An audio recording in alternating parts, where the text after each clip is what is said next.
Welcome to Chillin' 101. We hope this video helps. In this video, I will explain how to remove your Audi Q7 battery. First, ensure your vehicle is completely off and the key is out of the ignition for safety. The battery is usually located under the driver's seat, so you'll need to access that area. Make sure you have the right tools, like a 10mm or 13mm wrench, and consider wearing gloves and eye protection.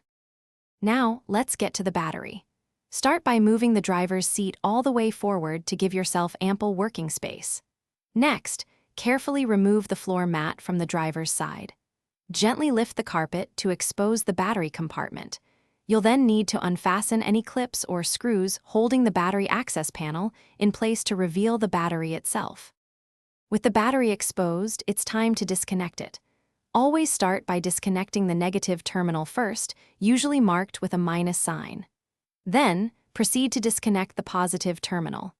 After both terminals are free, locate and remove the battery hold-down clamp or strap. Batteries are heavy, so lift it out carefully, perhaps using a battery strap if you have one. Installing the new battery is essentially the reverse process. Carefully place the new battery into its compartment, ensuring it's seated correctly. Secure it with the hold-down clamp. When reconnecting, always attach the positive terminal first, then the negative terminal. Double-check all connections are tight. For more great deals and to check out the Echo Dot smart speaker, see the link in the description below, along with other helpful resources for your vehicle maintenance. Thanks for watching. Consider subscribing if we helped you.